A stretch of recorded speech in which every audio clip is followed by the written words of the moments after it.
շատ են եւ կորպորատիվ սպասարկումը հենց դրանով է ճկուն, որ կարելի անհատական մոտեցում ցուցաբերել առանձին ամեն մի հաճախորդին։ Միջազգային փորձը բնականաբար օգնում է մեզ, որովհետեւ չենք կարող գլուխ գովել ոչ պետականության պատմությամբ, ոչ բիզնես ոլորտի զարգացման պատմությամբ եւ բնականաբար ունենք սովորելու շատ բան դրսից եւ այստեղ միջազգային գործընկերներ ունենալը շատ մեծ առավելություն է տալիս, այսպես ասած, որպեսզի իրենցից նաև ստանանք այն, ինչ որ իրենք վերցրել եւ կիրառել են։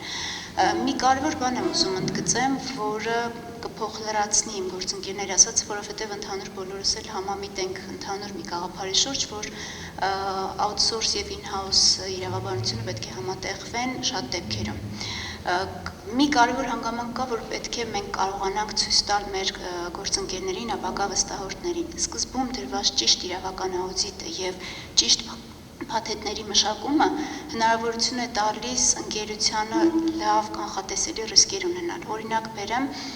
գործընկերներս խոսեցին տարբեր ոլորտի մասնագիտացված իրավաբան ունենալու մասին։ Մենք ցանկացած գործարքում միաժամանակ ունենում ենք իրավունքի 3, 4, 5 անգամ 6 ճյուղի հետ առնչություն։ Կլինի մտավոր սեփականություն, կլինի բիզնես իրավունք եւ գաղտնիք առևտրային գաղտնիք, տեղեկատվական տեխնոլոգիաներ, նամակագրության վարում, կորպորատիվ իրավունք, աշխատանքային իրավունք, այսինքն այս ամենով ունենալ մեկ ամբողջական մասնագիտացված իրավաբան անհնար է,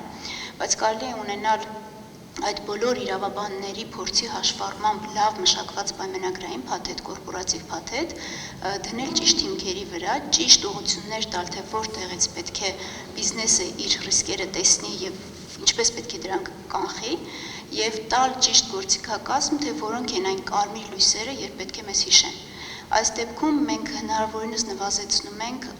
մեր վստահորդների խնդիրները, մեր աշխատանքը ավելի կրճատում ենք, արդյունավետությունը բարձրացնում ենք եւ հնարավորություն ենք տալիս թիմին ներսում ճիշտ ուղղորդված ուղենիշային գործողություններ կատարել։ Այս դեպքում այո, եւ ներքին իրավաբանի գործն է ավելի հեշտ լինում եւ մի շատ կարեւոր հանգամանք կա նաեւ պետք է outsource թիմը հասանելի լինի իր վստահորդի ամբողջ անձնակազմի համար։ Այսինքն չլինի տնօրենի հետ կապ։ Եթե մեծ ընկերության հետ գործ ունենք, պետք է, չգիտեմ, կարողանա մարքեթինգի մասնագետը, HR-ը ուղղակի հնարավորություն ստանա անմիջական կապ հաստատել իրավաբանի հետ, եթե անգամ դա in-house իրավաբան չի։ Այս կապի եւ օպերատիվության ապահովումը իրականում բավականին մեծ արդյունավետություն է տալիս եւ սա հենց նույն միջազգային փորձի ուսումնասիրությունն է թույլ տալիս նման եզրահանգման գալը։